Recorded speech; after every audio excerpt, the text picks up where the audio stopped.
ഗുരുർബ്രഹ്മാ ഗുരുർവിഷ്ണു ഗുരുർദേവോ മഹേശ്വരാ ഗുരുസാക്ഷാത് പരബ്രഹ്മ തസ്മൈ ശ്രീ ഗുരവേ നമഃ.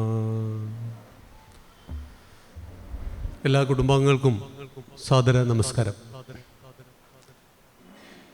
വളയനാട് ഭക്തജനസമിതിയും ദേവസ്വത്തിൻ്റെയും സംയുക്ത ആഭിമുഖ്യത്തിൽ ഒരു സായാഹ്ന വിചിന്തനമാണ് നമ്മളിവിടെ ഉദ്ദേശിച്ചത്. വളരെ അപൂർവമായിട്ടാണ് ദേവസ്വവും ഭക്തജനങ്ങളും ഒന്നിച്ചുള്ള പരിപാടിക്ക് എനിക്ക് വളരെ കുറച്ചേ പങ്കെടുക്കാൻ പറ്റിയിട്ടുള്ളൂ. എന്തായാലും നമ്മുടെ ദേവസ്വത്തിന് നല്ലൊരു ഓഫീസറെ ഇവിടെ ലഭിച്ചു, അതാണ് കാരണം. ശബരിമലയിൽ രഹന ഫാത്തിമ പോകുന്ന സമയത്ത് കൂടെ കരഞ്ഞുകൊണ്ടൊരു ഓഫീസർ പോയിരുന്നു. അന്നത്തെ ADGP Sreejith sir.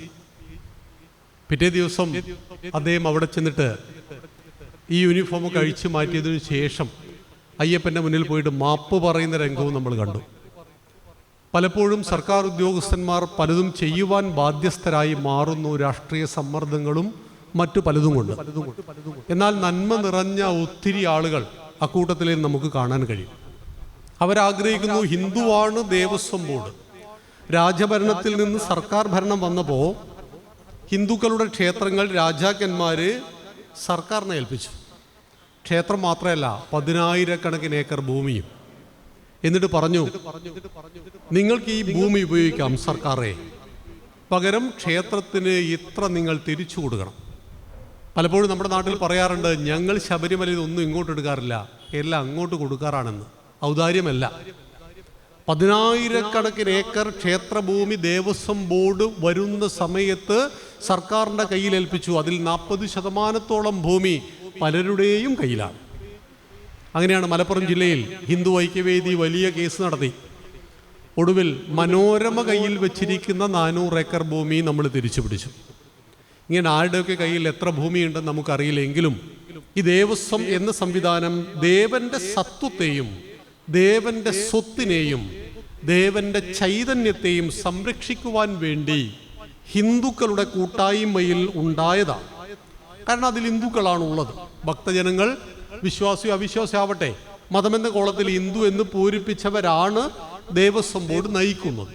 Devaswom board മന്ത്രി ഒരു ഹിന്ദു ആയിരിക്കണം. അങ്ങനെയുള്ള ചില നിബന്ധനകളൊക്കെ അവിടെയുണ്ട്. അപ്പം നല്ലൊരു ദേവസ്വം ഓഫീസറെ ലഭിച്ചു. അതുപോലെ ഈ സാമൂതിരി കുടുംബം, ഇവിടെ സാമൂതിരി രാജാക്കന്മാർ കോഴിക്കോട് കേന്ദ്രീകരിച്ച് ഭരണം നടത്തിയപ്പോൾ കൊച്ചി രാജാവ്, തിരുവിതാംകൂർ മഹാരാജാവ്, തിരുവിതാംകൂർ അനന്തപത്മനാഭന്റെ ദാസൻ എന്നാണ് അറിയപ്പെടുക. പത്മനാഭന്റെ ദാസന്മാരായി നാട് ഭരിച്ചപ്പോൾ അവർക്ക് കിട്ടിയ കാണിക്ക മൊത്തം കൊണ്ടുപോയിട്ട് A നിലവറ, B നിലവറ, അങ്ങനെ കുറേ നിലവറകൾ ഉണ്ടാക്കി. ഇപ്പോഴാണ് A എന്ന് പേര് കൊടുത്തത്. മുമ്പതിന് A എന്നൊന്നും പേരായിരിക്കില്ല. അങ്ങനെ കുറേ നിലവറകളിൽ സൂക്ഷിച്ചു വെച്ചു. 3 നിലവറ തുറന്നപ്പോൾ 25 ലക്ഷം കോടി രൂപയുടെ സ്വർണം, പവിഴം, മുത്തുകൾ അങ്ങനെ കിടക്കുകയാണ്. അപ്പം നമ്മുടെ നാട്ടിൽ ആലോചനയുണ്ട്, പലരും സോഷ്യൽ മീഡിയയിൽ കാണാം, ഇതെടുത്തിട്ട് വീടുണ്ടായിക്കൂടെ, ഇതെടുത്തിട്ട് മറ്റു പലതും പണിതുകൂടെ. ഏത് അനന്തപത്മനാഭന്റെ ദാസന്മാരായി രാജ്യം ഭരിച്ച് പത്മനാഭന്റെ കാൽക്കീഴിൽ സമർപ്പിച്ച കാണിക്ക സ്വർണം എടുത്തുകൂടെ എന്ന് ചോദിക്കുമ്പോൾ എടുക്കാൻ ഇപ്പോൾ പറ്റില്ല. അതിന് ചില നിബന്ധനകൾ അന്ന് രാജാക്കന്മാർ വെച്ചിട്ടുണ്ട്. എപ്പോഴാണ് ഇതെടുക്കേണ്ടത്, എപ്പോൾ ഇത് എടുക്കരുത്, വിത്തിന് വെച്ചത് എടുക്കരുത് എന്നൊരു നിയമമുണ്ട്. കർഷകൻ വിത്തിന് വെക്കും, പട്ടിണി കിടന്നാൽ പോലും വിത്തിന് വെച്ചത് എടുക്കില്ല. കാരണം അടുത്ത വർഷം വീണ്ടും നെല്ലുണ്ടാകണമെങ്കിൽ ഈ വിത്ത് വേണം. അപ്പം അതുകൊണ്ട് വിത്തിന് വെച്ചിരിക്കുന്ന ചില കാര്യങ്ങളൊക്കെ നമ്മുടെ പൂർവികന്മാർ സൂക്ഷിച്ചു വെച്ചിട്ടുണ്ട്. ഇങ്ങനെ സാമൂതിരി മഹാരാജാവ് അല്ലെങ്കിൽ ആ പരമ്പര ഈ നാട് ഭരിച്ചപ്പോൾ, കൊച്ചി മഹാരാജാവ് നാട് ഭരിച്ചപ്പോൾ ധർമ്മമായിരുന്നു അടിസ്ഥാനം. അവർ തമ്മിൽ കലഹങ്ങളൊക്കെ ഉണ്ടായിട്ടുണ്ട്, നാട്ടുരാജാക്കന്മാർ തമ്മിൽ കലഹങ്ങളൊക്കെ ഉണ്ടായിട്ടുണ്ട്. പക്ഷേ സാമൂതിരി രാജാവ് അനന്തപത്മനാഭനെ കാണാൻ പോകുമ്പോൾ അദ്ദേഹത്തെ സ്വീകരിക്കുവാൻ ആരുണ്ടാകും? അവിടുത്തെ രാജാവ് ഉണ്ടാവും. അവിടുത്തെ രാജാവ് ഗുരുവായൂരപ്പനെ കാണാൻ വരുമ്പോൾ കൊച്ചി രാജാവ് സ്വീകരിക്കുവാനുണ്ടാവും. അവർ പോയി കഴിഞ്ഞതിന് ശേഷം വീണ്ടും തല്ലും ബഹളമൊക്കെ ഉണ്ടാവും. നമ്മുടെ രാജ്യത്തിൻ്റെ സംസ്കാരം അതാണ്. ഞങ്ങൾ ഈ കഴിഞ്ഞ 10 ദിവസം, ഒരു 30-ാം തീയതിയാണ് ഞങ്ങൾ തിരിച്ചു വന്നത്. അയോധ്യ, കാശി, മധുരയിൽ പോയി. എല്ലാ വർഷവും 5 പ്രാവശ്യം പോകാറുണ്ട് തീർത്ഥയാത്രയായിട്ട്. ഒരു 135 അമ്മമാർ, പ്രായമുള്ള ആളുകളാണ് കൂടുതലുണ്ടാവുക. കയ്യിൽ പൈസയൊക്കെ ഉണ്ട്, പക്ഷേ മക്കളൊക്കെ ജീവിതത്തിലെ പല കാര്യങ്ങൾ കൊണ്ടും പല സ്ഥലങ്ങളിലുമാണ്, UK, കാനഡയിലൊക്കെയാണ്. അപ്പോൾ ഇവർക്ക് അയോധ്യ, കാശി, മധുര കാണണം. അപ്പോൾ ഞങ്ങൾ കൊണ്ടുപോകും അവരെ. അയോധ്യയിൽ ചെന്നാൽ രാമൻ ജനിച്ചത് അവിടെയാണ്, പക്ഷെ അവിടെ കർക്കിടകം രാമായണ മാസമല്ല. കേരളത്തിൽ കർക്കിടകം രാമായണ മാസമാണ്. അപ്പം രാമൻ എവിടെയാണ് ജനിച്ചത്? ഇവിടുന്ന് 2500 കിലോമീറ്റർ അകലെ ഉത്തർപ്രദേശിലെ അയോധ്യയിൽ. കോസല സാമ്രാജ്യത്തിൻ്റെ തലസ്ഥാനമാണ് അയോധ്യ. അയോധ്യയിൽ ജനിച്ച രാമനെ കുറിച്ച് കർക്കിടക മാസം വന്നാൽ ഒരു മാസം മൊത്തത്തിൽ ഇവിടുത്തെ അമ്മമാർ പാടും. രാമായണം വായിക്കാറില്ലേ? ഇല്ലേ? കർക്കിടകം നമുക്ക് രാമായണ മാസമാണ്. പക്ഷെ രാമൻ ജനിച്ചത് ഇവിടെയല്ല. ഇവിടെയാണ് 2500 കിലോമീറ്റർ അകലെ. അവിടെ ചെന്നിട്ട് ഉച്ചയ്ക്ക് സാമ്പാർ കൂട്ടിയാണോ കഴിച്ചത് എന്ന് ചോദിച്ചാൽ ഒന്നും അവന് മനസ്സിലാവില്ല. അവൻ ഹിന്ദിയാണ് പറയാൻ, അവൻ നമ്മുടെ ഭാഷ അവന് മനസ്സിലാവില്ല. പക്ഷേ രാമൻ ജനിച്ച അയോധ്യയിൽ നിന്ന് ഇങ്ങ് കേരളത്തിലാണ് കർക്കിടകം രാമായണ മാസം. അയോധ്യയിൽ നിന്ന് ഒരു 9 മണിക്കൂർ സഞ്ചരിച്ചാൽ മധുരയിലെത്താം. ശ്രീകൃഷ്ണൻ ജനിച്ച കാരാഗ്രഹത്തിൽ അല്പസമയിരിക്കാം, ഒരു 2 മിനിറ്റ്. ഭഗവാൻ ജനിച്ച കാരാഗ്രഹം, ഭഗവാൻ ജനിച്ച ആ വൃന്ദാവനം, ഗോകുലം, ഓടിക്കളിച്ചമ്പാടി, ഭഗവാൻ മണ്ണുവാരി തിന്നപ്പോൾ യശോദാദേവി തല്ലിയിട്ട് വാ തുറക്കട എന്ന് പറഞ്ഞില്ലേ? അങ്ങനെ വാ തുറന്നപ്പോൾ ബ്രഹ്മാണ്ടം കണ്ടു എന്ന് പറഞ്ഞില്ല, അത് ആ ഗെട്ടിനാണ് ബ്രഹ്മാണ്ട ഗെട്ട്. അങ്ങനെയൊക്കെ അതൊക്കെ നമുക്ക് കാണാം. പക്ഷെ ഭഗവാൻ ശ്രീകൃഷ്ണൻ ജനിച്ച ആ ഉത്തർപ്രദേശിൽ ശ്രീകൃഷ്ണൻ ജനിച്ച ദിവസത്തിൽ ശ്രീകൃഷ്ണ ജയന്തി ശോഭായാത്രയില്ല. അത് കേരളത്തിലാണ്. ഏറ്റവും വലിയ ശോഭായാത്ര നടക്കുന്നത് നിങ്ങളുടെ കോഴിക്കോടാണ്, അല്ലേ? കോഴിക്കോടാണ് കേരളത്തിലെ ഏറ്റവും വലിയ ശോഭായാത്ര നടക്കുക. ഒരു 10-100ഓളം ശോഭായാത്രകൾ ഒന്നിച്ച് കാണാൻ വിദേശികളടക്കം വരുന്ന രീതിയിലാണ് ഈ കോഴിക്കോട് നഗരത്തിൽ ശ്രീകൃഷ്ണ ജയന്തി ശോഭായാത്ര നടക്കുക. അപ്പോൾ എവിടെയാണ് ഭഗവാൻ ജനിച്ചത്? 2500 കിലോമീറ്റർ അകലെ മധുരാപുരിയിൽ ജനിച്ചു. പക്ഷെ ശ്രീകൃഷ്ണൻ്റെ ജയന്തി 10,000-ൽ പരം ശോഭായാത്രകളിലൂടെ നമ്മൾ ആചരിക്കും. അതുകൊണ്ട് രാമനും കൃഷ്ണനും നമ്മളെ ഒന്നിപ്പിക്കുന്നു, രാമനും കൃഷ്ണനും നമ്മളെ പ്രചോദിപ്പിക്കുന്നു. അങ്ങനെയെങ്കിൽ ഇന്ന് ഈ വളയനാട് ഭക്തജന സമിതി നോക്കുമ്പോൾ അമ്മമാരാണ് കൂടുതലും ആ സമിതിയുടെ ഭാഗമായിട്ടുള്ളത്. സന്തോഷം. എപ്പോഴും വീടിനെ മുന്നോട്ട് കൊണ്ടുപോകുന്നത് വീടിൻ്റെ വിളക്ക് എന്നൊക്കെ പറയുന്ന ആരെയാണ്? അമ്മയാണ്. അത് വിളക്ക് വെക്കുന്നുകൊണ്ടാണോ? വിളക്ക് ആർക്കും വെക്കാം, അത്ര വെയിറ്റ് അല്ലേ അതിനുള്ളൂ. അതുകൊണ്ടല്ല. ഹിന്ദുവിൻ്റെ എല്ലാ ചടങ്ങും തുടങ്ങുന്നത് നിലവിളക്ക് കത്തിച്ചിട്ടാണ്. അഗ്നി സാക്ഷിയല്ലാത്തൊരു ചടങ്ങും നമുക്കില്ല. മരിച്ചാലും അഗ്നിയാണ് സാക്ഷി, ജനിച്ചാലും അഗ്നിയാണ് സാക്ഷി. കല്യാണത്തിനും നാമകരണത്തിനും എന്ന് വേണ്ട സകല ചടങ്ങിനും 16 ഷോഡശ സംസ്കാര ചടങ്ങുകൾക്കും ഏതാണ് സാക്ഷി? അഗ്നിയാണ്. പഞ്ചഭൂതങ്ങൾ, ആകാശം, വായു, അഗ്നി, ജലം, ഭൂമി. ഇതിൽ അഗ്നി മൂന്നാമനാണ്. പഞ്ചഭൂതങ്ങളിൽ മൂന്നാമനായ അഗ്നിയുടെ സവിശേഷത അതൊരിക്കലും സ്വയം അശുദ്ധമാവില്ല, എന്നാൽ എല്ലാ അശുദ്ധിയെയും ഇല്ലാതാക്കും. ഏത് അശുദ്ധി അഗ്നിയിലിട്ടാലും അഗ്നി അതിനെ വെന്ത് വെണ്ണിറായി കളയും. അതുകൊണ്ടാണ് ഹിന്ദുവിൽ മനുഷ്യൻ മരിച്ചാൽ അഗ്നിക്ക് കൂടുക. മുത്തശ്ശൻ മരിച്ചു, മുത്തശ്ശി മരിച്ചു, ഇനി ഞാൻ മരിച്ചു, നിങ്ങൾ മരിച്ചു, എല്ലാവരും മരിക്കും. മരിച്ചാൽ ആർക്ക് കൊടുത്തേക്കണം? അഗ്നിക്ക് കൊടുത്തേക്കണം. അഗ്നി അതിനെ വെന്ത് വെണ്ണീറാക്കി തരും. അപ്പോൾ ആ അഗ്നിയെ സാക്ഷിയാക്കിയാണ് ഹിന്ദുക്കളുടെ എല്ലാ ചടങ്ങും നടക്കുന്നത്. എന്തുകൊണ്ടാണ്? നമ്മുടെ രാഷ്ട്രത്തിൻ്റെ പേര് ഭാരതം എന്നായതുകൊണ്ടാണ്. നമ്മുടെ രാജ്യത്തിന് 3 പേരുണ്ട്. അർത്ഥശൂന്യമായ ഇന്ത്യ, രണ്ടാമത്തേത് ഭാരതം, മൂന്നാമത്തേത് ഹിന്ദുസ്ഥാൻ. ഭാരതം എന്ന വാക്കിൻ്റെ അർത്ഥം എന്താണ്? ഭാസിൽ രമിക്കുന്നത്. ഭാ എന്ന വാക്കിൻ്റെ അർത്ഥം പ്രകാശം എന്നാണ്. അപ്പം പ്രകാശത്തിൽ രമിക്കുന്ന നാടാണ് ഭാരതം. പ്രകാശത്തിൽ രമിക്കുന്നവൻ ഭാരതീയൻ. അപ്പോൾ ആ പ്രകാശത്തിൻ്റെ വെളിച്ചത്തിൻ്റെ പ്രതീകമായിട്ട് ഹിന്ദുക്കൾ ഈ നിലവിളക്കിനെ സ്വീകരിച്ചിരിക്കുന്നു. ആ അഗ്നി തെളിയിക്കാത്ത ഒരു ചടങ്ങുകളും നമുക്കില്ല. അതുകൊണ്ട് ഇവിടെയും മനോഹരമായ അഗ്നി തെളിയിച്ചിട്ടും സ്വീകരണങ്ങളൊക്കെ വളരെ മനോഹരമായി നടത്തിക്കൊണ്ടൊക്കെയാണ് ഈ ഒരു പ്രഭാഷണ സമയത്തേക്ക് നമ്മൾ കടന്നിരിക്കുന്നത്. എന്തായാലും നമ്മുടെ വിഷയം സനാതനധർമ്മത്തിൽ കുടുംബ ഭദ്രത എന്നുള്ളതാണ്. സനാതനധർമ്മം എന്ന് പറഞ്ഞാൽ പോലീസ് പിടിക്കുമോ എന്ന രീതിയിലാണ് ചിലപ്പോൾ കേരളത്തിലെ കാര്യങ്ങൾ. സനാതനം എന്ന് പറഞ്ഞാൽ അതൊരു ചാതുർവർണ്ണ്യ സംഭവമാണ്. ബ്രാഹ്മണൻ, ക്ഷത്രിയൻ, വൈശ്യൻ, ശൂദ്രൻ. ശൂദ്രൻ്റെ ചെവിയിൽ ഈയം ഉരുക്കി ഒഴിച്ചിരുന്നു വേദം കേട്ടതുകൊണ്ട്. അതുകൊണ്ട് ചാതുർവർണ്ണ്യം വരുത്താൻ വേണ്ടി പലരും പരിശ്രമിക്കുന്നു. അതുകൊണ്ട് സനാതനധർമ്മം എന്നാൽ ചാതുർവർണ്ണ്യമാണ് എന്ന് ചിലർ പറയുമ്പോൾ, നമ്മൾ ഹിന്ദുക്കൾ, ഭക്തന്മാർ 4 ടൈപ്പ് ആളുകളാ ഹിന്ദുക്കൾ. അതിൽ രണ്ടാമത്തെ മൂന്നാമത്തെ ആളുകൾ ആശയക്കുഴപ്പത്തിലാവും.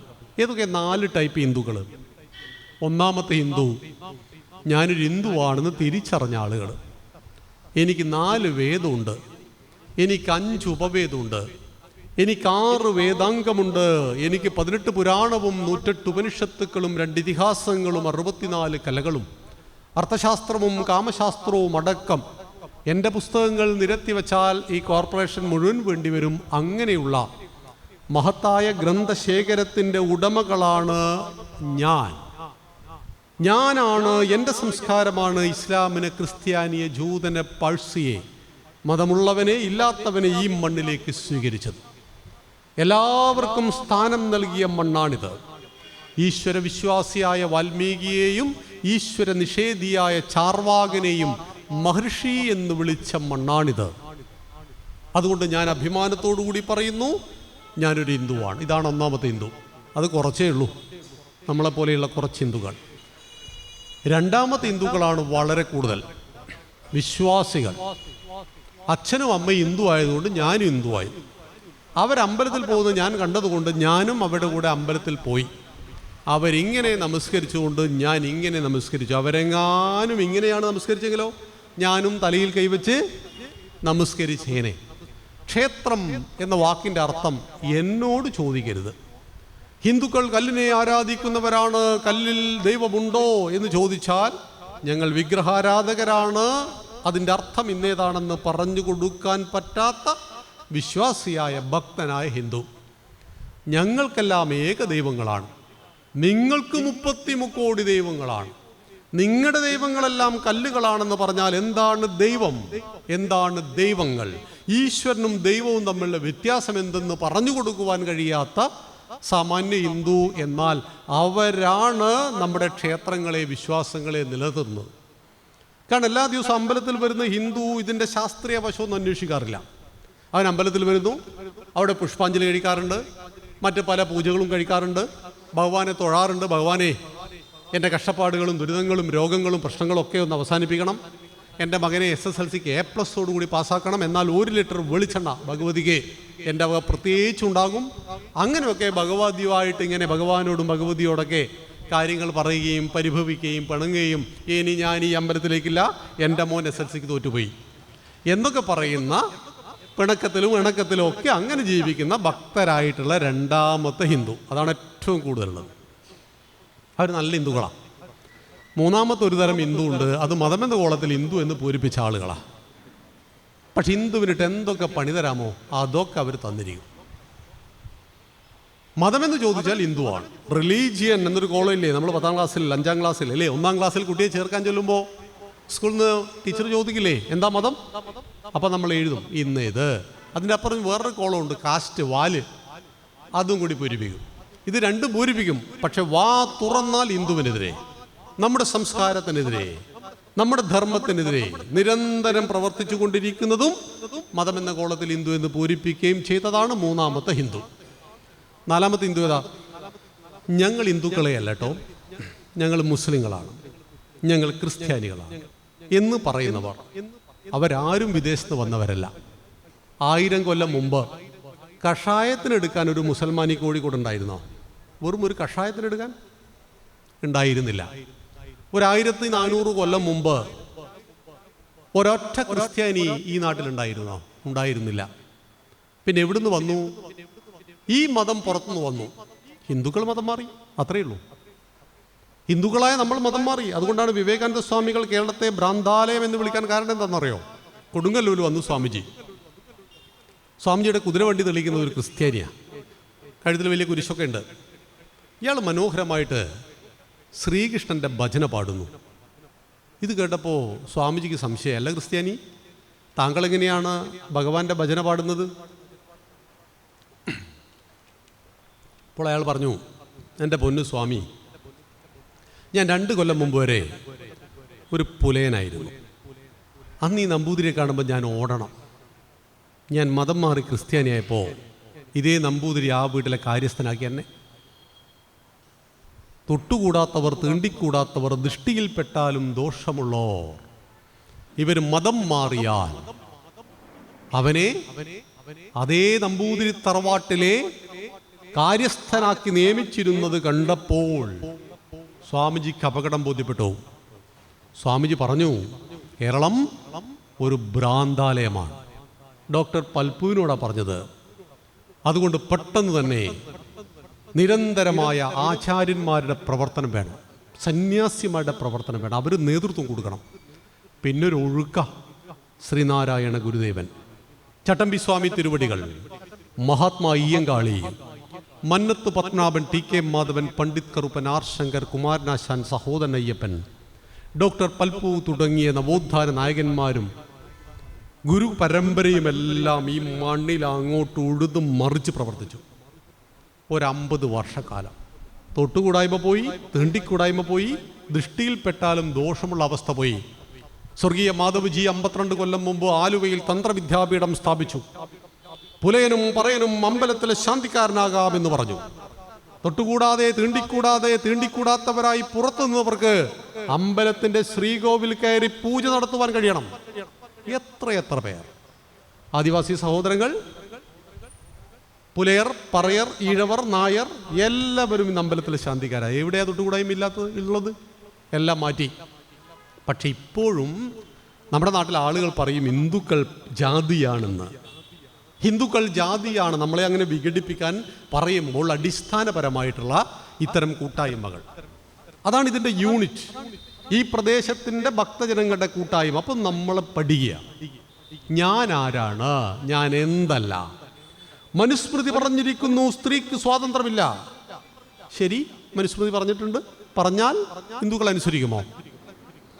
നിങ്ങൾ സ്ത്രീജനങ്ങളോട് ഞാൻ ചോദിക്കുന്നു, നിങ്ങൾക്ക് സ്വാതന്ത്ര്യമില്ല എന്ന് നിങ്ങൾക്ക് ബോധ്യപ്പെട്ടിട്ടുണ്ടോ?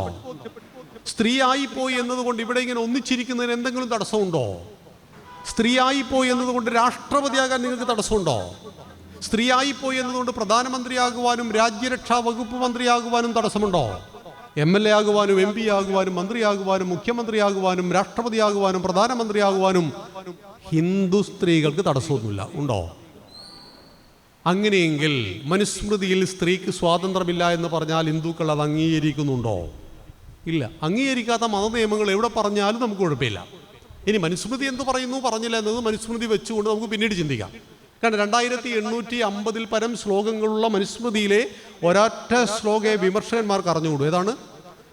പിതാ രക്ഷതി കൗമാരേ ഭർത്രോ രക്ഷതി യൗവനേ പുത്രോ രക്ഷതി വാർദ്ധക്യേ ന സ്ത്രീ സ്വാതന്ത്രമർഹസി.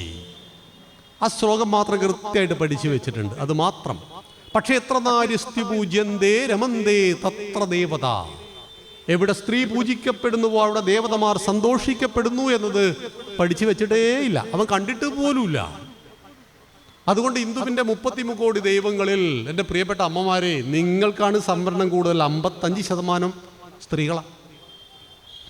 ദൈവങ്ങളിൽ ഭഗവതിയും ദേവിയാണ് കൂടുതൽ. നമ്മളൊരു ഭഗവതിയുടെ സന്നിധിയിലാണ്. അപ്പം അവിടെ നമ്മൾ ആലോചിക്കുക, നമ്മളെല്ലാവരും ഹിന്ദുവായതിൽ അഭിമാനിക്കേണ്ടവരാണ്. അങ്ങനെ അഭിമാനിക്കണമെങ്കിൽ ഞാൻ ഹിന്ദുവാണ് എന്നൊരു തിരിച്ചറിവ് നമുക്ക് ആവശ്യമുണ്ട്. ഇത് ഒരു 10-20 കൊല്ലം മുമ്പ് ഈ പ്രഭാഷണമൊന്നും ഹിന്ദുക്കൾക്കിടയിൽ ക്ലച്ച് പിടിക്കില്ല. ഒരു 20 വർഷം കഴിഞ്ഞാൽ പ്രഭാഷണത്തിൻ്റെ ആവശ്യമില്ല. കാരണം ഹിന്ദുക്കൾ ഒത്തിരി പഠിച്ച് മുന്നേറും. ഇപ്പോഴത്തെ ജനറേഷൻ്റെ പ്രശ്നങ്ങളൊന്നും പ്രശ്നങ്ങളേ അല്ല. പ്രശ്നങ്ങളാണ്, പക്ഷെ പ്രശ്നങ്ങളല്ല. അത് ഞാൻ അതിലേക്ക് വരാം. നമ്മൾ ചിന്തിച്ചാൽ മതി, നമ്മളെങ്ങനെയായിരുന്നു 15-ാമത്തെ വയസ്സിലെന്ന്. നമ്മൾ 15-ാമത്തെ വയസ്സിൽ എല്ലാ ദിവസവും രാവിലെ എഴുന്നേറ്റ് അമ്പലത്തിൽ പോയിരുന്നോ? ഈ തലമുറ, എൻ്റെ തലമുറ പോയിരുന്നില്ല. അതിന് മുമ്പുള്ള തലമുറ പോയിരുന്നു. അതിന് മുമ്പുള്ള തലമുറയോ? അപ്പോൾ ഓരോ തലമുറയിലും കാലഘട്ടത്തിനനുസരിച്ച് മാറ്റങ്ങൾ വരും. അപ്പോൾ ഈ കാലഘട്ടത്തിലെ കുട്ടികൾക്ക് ക്ഷേത്രത്തിൽ നിന്ന് എന്ത് കൊടുക്കുവാൻ നമുക്ക് കഴിയും? അങ്ങനെ നമ്മൾ ചിന്തിക്കണം. ഒരു കുട്ടി 6ാം ക്ലാസ്സിൽ പഠിക്കുന്ന കുട്ടിയാണ്. ഞങ്ങളുടെ ഒരു കോൺവെർസേഷൻ, ഒരു ഒരു സംഭാഷണത്തിനിടയിൽ കുട്ടി ചോദിച്ചു, ഈ വില കൂടിയ നെയ്യും പാലും ഒക്കെ ഹിന്ദുക്കൾ കൊണ്ടുപോയിട്ട് ഈ വിഗ്രഹത്തിൻ്റെ തലയിൽ ഒഴിക്കുന്ന എന്തിനാന്ന്? 1 ലിറ്റർ നെയ്ക്ക് എത്രയാ പൈസ? 1 ലിറ്റർ പാലിന് എത്രയാ പൈസ? ഇത് കൊണ്ടുപോയിട്ട് നിങ്ങൾ അമ്പലത്തിൽ ദൈവത്തിൻ്റെ തലയിൽ ഒഴിക്കുന്നത് എന്തിനാണെന്ന് ചോദിച്ചപ്പോൾ അച്ഛൻ വടിയെടുത്തു. വേണ്ടാത്ത ചോദ്യങ്ങൾ മറ്റൊന്നും ചോദിച്ചാൽ ആ കുട്ടിക്ക് അമ്പലത്തിൽ വിശ്വാസം ഉണ്ടാവില്ലയോ? പേടിപ്പിച്ച് നിർത്താം, പക്ഷെ ഒരു കുട്ടിയെ ഉയർത്തി നിർത്തണം, ഭയപ്പെടുത്തി നിർത്താം. ഭയപ്പെടുത്തി ഒരുപാട് ആളുകളെ നിശബ്ദരായിട്ട് നിർത്താം, അതുകൊണ്ട് കാര്യമില്ല. നമുക്ക് നിർത്തണം. എന്താണ് ക്ഷേത്രം? എന്തിനാണ് ക്ഷീരധാര? എന്താണ് നെയ്യഭിഷേകം? ഈ കാര്യങ്ങളെക്കുറിച്ചുള്ള ധാരണ കുട്ടിയുടെ ഉള്ളിലുണ്ടായാൽ ഞാൻ എന്തിനാണ് അമ്പലത്തിൽ പോകുന്നത്? നോക്കൂ, പഞ്ചഭൂത നിർമ്മിതമാണ് ഈ ശരീരം. ആകാശം, വായു, അഗ്നി, ജലം, ഭൂമി. പക്ഷെ പഞ്ചഭൂതങ്ങളെ മനുഷ്യൻ അറിയുന്നത് എങ്ങനെയാ? പഞ്ചേന്ദ്രിയങ്ങളിലൂടെയാണ്. ആകാശം ശബ്ദം, ചെവി; വായു സ്പർശം, ത്വക്ക്; അഗ്നി കാഴ്ച, കണ്ണ്; ജലം രസം, നാവ്; ഭൂമി ഗന്ധം, മൂക്ക്. അപ്പൊ ഈ പഞ്ചഭൂതങ്ങളെ മനുഷ്യൻ അറിയുന്നത് പഞ്ചേന്ദ്രിയങ്ങളിലൂടെയാണ്. എന്നാൽ ഈ പഞ്ചഭൂതങ്ങളും പഞ്ചരസങ്ങളും പഞ്ചേന്ദ്രിയങ്ങളും ഒന്നിക്കുന്ന ഒരൊറ്റ സ്ഥലമുണ്ട് ഭൂമിയിൽ. അതേതാണ് മോനെ? മോന് പറഞ്ഞു കൊടുക്കണം, മോൾക്ക് പറഞ്ഞു കൊടുക്കണം. അതാണ് ക്ഷേത്രം. നീ രാവിലെ അമ്പലത്തിലെത്തി ശ്രീകോവിൽ തള്ളി തുറക്കുന്ന ശബ്ദം കേട്ട് നീ കണ്ണു തുറന്നാൽ നിറമുള്ള പുഷ്പങ്ങൾക്കിടയിൽ നിലവിളക്കിന്റെ പ്രകാശത്തിൽ ദേവന്റെ ചൈതന്യവത്തായ രൂപത്തെ കാണുന്നു. കണ്ണുകൾ ആക്ടിവേറ്റ് ചെയ്യപ്പെടുന്നു. കണ്ണിനേറ്റവും നല്ല കാഴ്ച കിട്ടി. മണിയുടെ മുടക്കം, മന്ത്രത്തിന്റെ ഉച്ചാരണം, ഇടക്കയുടെ നാദം ക്ഷേത്രങ്ങളിൽ പതിവാണ്. അത് നിന്റെ ശബ്ദമാണ്. ചെവിക്ക് ഏറ്റവും നല്ല കേൾവി കിട്ടി. എള്ളും നെയ്യും നാളികേരവും ഒന്നിച്ചു കത്തിക്കുന്ന ഗണപതി ഹോമങ്ങൾ നടത്തപ്പെടുന്നു ക്ഷേത്രങ്ങളിൽ. നിന്റെ മൂക്കിന് ഏറ്റവും നല്ല മണം കിട്ടി. അതുകൊണ്ട് വെളിച്ചെണ്ണ മില്ലിന്റെ അടുത്തുകൂടെ പോകുമ്പോൾ ഒരു സുഖാണില്ലേ, നല്ലൊരു മണാണ്. നിന്റെ നെറ്റിയിൽ തൊടുവാൻ അല്പം ചന്ദനം കിട്ടി, കുങ്കുമമോ ഭസ്മോ കിട്ടി, ഒരു തുളസിക്കതിര് കിട്ടി. അത് ചെവിയുടെ പിറകിൽ നീ വെച്ചു. നിന്റെ സ്കിന്നിന് ഏറ്റവും നല്ലത് കിട്ടി. നിന്റെ നാവിനുള്ളിലേക്ക് കഴിക്കുവാൻ തുളസി തീർത്ഥം ലഭിച്ചു. നോക്കൂ, 5 മിനിറ്റ് അമ്പലത്തിൽ ചെലവഴിച്ചാൽ പഞ്ചഭൂതങ്ങൾ അതിൻ്റെ മോസ്റ്റ് പവർഫുൾ അവസ്ഥയിൽ ആക്ടിവേറ്റ് ചെയ്യപ്പെടുന്നു എന്ന് സയന്റിഫിക്കൽ വേർഡ് ഉപയോഗിച്ചുകൊണ്ട് കുട്ടിയോട് പറഞ്ഞു കൊടുക്കൂ. അല്ലാതെ തലയിൽ നെയ്യൊഴിച്ചതിന് വടിയെടുത്ത് തല്ലിയാൽ എങ്ങനെയാണ് ശരിയാവുക? അപ്പൊ കുട്ടി അറിവ് കൊണ്ടാണ് ഒരാളെ കീഴ്പ്പെടുത്താൻ നമുക്ക് കഴിയുന്നത്. അറിവ് കൊണ്ടുള്ള കീഴ്പ്പെടുത്തൽ നിത്യമായ കീഴ്പ്പെടുത്തലാണ്. ഒരാൾക്ക് ശരി. അതുകൊണ്ടാണ് വിവേകാനന്ദ സ്വാമികൾ എപ്പോഴും പറയാറുണ്ട്, വിശക്കുന്നവന് നിങ്ങൾ മീൻ കൊടുക്കരുത്, ചൂണ്ട കൊടുക്കണം. മീൻ കൊടുത്താലോ നാളെയും കൊടുക്കണം, മറ്റന്നാളും കൊടുക്കണം. എല്ലാ ദിവസവും നമ്മൾ കൊടുക്കുന്നവനും അവൻ വാങ്ങുന്നവനുമായിരിക്കും.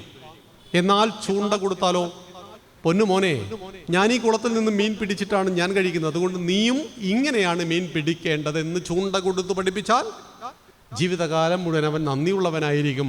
ജീവിതകാലം മുഴുവൻ അവനെ കൊണ്ടുള്ള ഒരു ശല്യവും നമുക്കുണ്ടാവുകയും ഇല്ല എന്ന് മനസ്സിലാക്കണം. ഞാൻ പറഞ്ഞു വന്നത്, ഈ ഹിന്ദുവിൻ്റെ വിശ്വവിശാലമായ കാഴ്ചപ്പാടുകളെ നമ്മുടെ കുടുംബത്തിൻ്റെ ഉള്ളിലേക്ക് കൊണ്ടുവരുന്നത് ആചരണങ്ങളിലൂടെയാണ്. അപ്പോൾ കുടുംബത്തിൻ്റെ ഭദ്രത, ഇതാണ് നമ്മുടെ ഇന്നത്തെ പാഠ്യവിഷയം. നമ്മളെല്ലാവരും ഇവിടെ സ്വൈരായിട്ടിരിക്കുന്നത് എന്തുകൊണ്ടാണ്? എല്ലാവരും കുടുംബസമേത വന്നെന്ന് എനിക്ക് തോന്നുന്നില്ല. ചിലപ്പോൾ കുടുംബത്തിൽ പലരും ഇവിടെ വരാതെ ഉണ്ടാവില്ലേ. പക്ഷെ നമ്മളെന്താ ഇവിടെ സ്വൈരായിട്ടിരിക്കുന്നത്? നമ്മുടെ കുടുംബം നമ്മുടെ വീട്ടിൽ സ്വൈരമാണെന്ന് നമുക്ക് ബോധ്യമുള്ളതുകൊണ്ടാണ്. ഇവിടെ വരാത്ത ആളുകൾ നമ്മുടെ വീട്ടിൽ സ്വൈരമായിട്ട് ഒന്നുകിൽ മൊബൈൽ കാണുന്നു, അല്ലെങ്കിൽ ടി വി കാണുന്നു, അല്ലെങ്കിൽ പഠിക്കുന്നു, അങ്ങനെ അല്ലെങ്കിൽ നാമം ജപിക്കുന്നു, അങ്ങനെ എന്തെങ്കിലും ചെയ്തുകൊണ്ടിരിക്കുന്നു, അല്ലെങ്കിൽ ഫുഡ് കഴിച്ചുകൊണ്ടിരിക്കുന്നു, അങ്ങനെ എന്തെങ്കിലും അവർ ചെയ്തുകൊണ്ടിരിക്കുന്നു എന്ന ഉത്തമ ബോധ്യം നമുക്കുള്ളത് കൊണ്ടാണ് നമ്മളിവിടെ സ്വസ്ഥമായിട്ടിരിക്കുന്നത്. ഈ നിമിഷം നിങ്ങളോ ഞാനോ അറിയുന്നു നമ്മുടെ കുടുംബത്തിൽ എന്തെങ്കിലും ഒരു അസ്വസ്ഥതയുണ്ടായി എന്ന്. ഇവിടെ ഇരിക്കാൻ പറ്റുമോ? പറ്റില്ല. അപ്പം നമ്മുടെ കുടുംബം നമുക്ക് അത്രയും പ്രിയപ്പെട്ടതാണ്. ആ കുടുംബം ഭദ്രമായിരിക്കണം. ആ കുടുംബത്തിൽ എന്നും സമാധാനമുണ്ടാവണം. ആ കുടുംബത്തിൽ എന്നും ശാന്തി ഉണ്ടാവണം. കുടുംബം എന്ന് പറഞ്ഞാൽ അൺകണ്ടീഷണൽ ലവ് ആണ്. 2 തരം ലവ് ഉണ്ട്, conditional love and unconditional love. Shantanu മഹാരാജാവ് ഗംഗയെ കണ്ടു, മോഹിച്ചു പോയി. അത്ര സുന്ദരിയാ. ഗംഗാദേവിയോട് ഐ ലവ് യു പറഞ്ഞു. ഗംഗ യെസ് പറഞ്ഞു, വിത്ത് കണ്ടീഷൻ. കൂടെ കണ്ടീഷൻ പറഞ്ഞു, നിങ്ങളെ കല്യാണം പോയേക്കാം, നിങ്ങൾ സുന്ദരനാണ്, എനിക്ക് നിങ്ങൾ ഇഷ്ടമാണ്, പക്ഷെ ഒരൊറ്റ വാക്ക് ഇങ്ങോട്ട് പറയുന്നത്, ഞാൻ എന്തും ചെയ്യും. അങ്ങനെ ഒരു പുരുഷനോ സ്ത്രീയോ പറഞ്ഞാൽ കല്യാണം കഴിക്കാൻ പറ്റുമോ? നമ്മൾ കഴിക്കുമോ? ബുദ്ധിമുട്ടായിരിക്കും. കാരണം കണ്ടീഷണൽ ലവ് എപ്പോഴും ബാധ്യതയാണ്. ഒരു കണ്ടീഷൻ വെച്ചുകൊണ്ടുള്ള സ്നേഹം എപ്പോഴും ബാധ്യതയാണ്. അങ്ങനെ കണ്ടീഷൻ വെച്ചു. പക്ഷേ ഈ മതിമറന്നുപോയി ഗംഗയുടെ സൗന്ദര്യത്തിൽ. കല്യാണം കഴിച്ചു. 1 വർഷം കഴിഞ്ഞപ്പോൾ ഒരു കുട്ടിയുണ്ടായി. ഗംഗാദേവി കൊണ്ടുപോയിട്ട് നദിയിലിട്ടു. എന്ത് പറയാൻ പറ്റുമോ? 2ാമത്തെ കൊല്ലം 2ാമത്തെ കുട്ടിയുണ്ടായി, കൊണ്ടുപോയി നദിയിലിട്ടു. 7 വർഷം കൊണ്ട് 7 കുട്ടികളുണ്ടായി, കൊണ്ടുപോയി നദിയിലിട്ടു. 8ാമത്തെ കുട്ടിയെ പ്രസവിച്ചു. നദിയിലിടാൻ വേണ്ടി പൊക്കിയതും കൈക്ക് പിടിച്ചു. ഗംഗ അതോടുകൂടി ബന്ധവും അവസാനിപ്പിച്ചു. This is conditional love. ഇതാണ് കുടുംബത്തിൽ ഒരിക്കലും കണ്ടീഷണൽ ലവ് ഉണ്ടായത്. അതുകൊണ്ടാണ് ഒന്നാമത് അമ്മമാർ പ്രസവിച്ചതിൻ്റെ കണക്ക് പറയരുത്. ഞാൻ നിന്നെ 10 മാസം വയറ്റിൽ ധരിച്ചു. നിങ്ങളോട് അവൻ പറഞ്ഞോ എന്നെ 10 മാസം ധരിക്കൂന്നല്ല. പ്രസവിക്കുവാൻ കഴിയുക എന്ന് പറയുന്നത് ഭാഗ്യമാണ്. കല്യാണം കഴിച്ച എല്ലാ സ്ത്രീകളും പ്രസവിച്ചിട്ടില്ല. പ്രസവിക്കലൊരു കഴിവല്ല. ഗർഭിണിയാവുക, പ്രസവിക്കുക, അതൊരു ഭാഗ്യമാണ്. അപ്പം നമുക്കൊരു കുഞ്ഞ് പിറക്കുക എന്ന് പറഞ്ഞാൽ നമ്മൾ ഭാഗ്യം ചെയ്തിരിക്കുന്നു എന്നാണ് അർത്ഥം. മക്കളെക്കുറിച്ച് ഒരുപാട് കംപ്ലൈൻറ്റ് പറയുവാൻ നമ്മുടെ കൗൺസിലിംഗ് സെൻ്ററിൽ അമ്മമാർ വരാറുണ്ട്, അച്ഛന്മാരൊക്കെ വരാറുണ്ട്. ചില ആളുകൾക്ക് നമ്മൾ എത്ര പറഞ്ഞാലും അവരുടെ മൈൻഡ് അങ്ങോട്ട് ഓപ്പൺ ആവില്ല. കാരണം അവർ പിടിച്ചു വച്ചിരിക്കുന്ന ചില വാശിയിൽ നിന്നുകൊണ്ടാണ് അവർ മക്കളെ കാണുന്നത്, അവരുടെ തലത്തിൽ നിന്നുകൊണ്ട്. അവസാനം നമ്മൾ പറയും, നമ്മുടെ വിശ്വാസപ്രകാരം ശരിക്കും മാതാപിതാക്കൾ മക്കൾക്ക് നൽകുന്നത് ആത്മാവിനെയാണോ ശരീരത്തിനെയാണോ? ശരീരത്തെയാണ്. ആത്മാവ് അവൻ്റെ പൂർവ്വജന്മ സംസ്കാരവുമായി ബന്ധപ്പെട്ട് ഈ ജന്മത്തിൽ നമ്മുടെ വയറ്റിൽ വന്ന് പിറന്നു. അപ്പം അച്ഛൻ്റെ ശരീരത്തിലാണോ അമ്മയുടെ ശരീരത്തിലാണോ കുട്ടി ജനിക്കുന്നത്? അച്ഛൻ്റെ ശരീരത്തിലാണ് ആദ്യം ജനിക്കുന്നത്. അച്ഛൻ കഴിച്ച ഭക്ഷണത്തിൽ നിന്ന് രൂപപ്പെട്ട ബീജം അമ്മയുടെ ഗർഭപാത്രത്തിലെത്തിയെങ്കിൽ അച്ഛൻ്റെ ശരീരത്തിൽ ജനിക്കപ്പെട്ട കുട്ടിയെ അമ്മയ്ക്ക് ഗർഭാധാനം ചെയ്യുന്നു. ഷോഡശ സംസ്കാരങ്ങളിൽ ഒന്നാമത്തേത് ഗർഭാധാനം. നമ്മൾ പഠിച്ചിരിക്കേണ്ട 16 കാര്യങ്ങളാണ്. നമുക്ക് പിന്നീട് ഒരു അവസരത്തിൽ ചിന്തിക്കാം. 16 മണിക്കൂർ വേണ്ട വിഷയമാണ്. ഗർഭാധാനം മുതൽ അന്ത്യേഷ്ടി വരെ. ഒരു കുഞ്ഞപ്പൻ ജനിക്കണം. ജനിച്ചാൽ എന്ത് ചെയ്യണം? ഒടുവിൽ 100ാമത്തെ വയസ്സിൽ മുത്തശ്ശനായിട്ട് മരിച്ചാൽ ഷോഡശ സംസ്കാരപ്രകാരം അന്ത്യേഷ്ടികർമ്മം. അതെങ്ങനെയാണ്?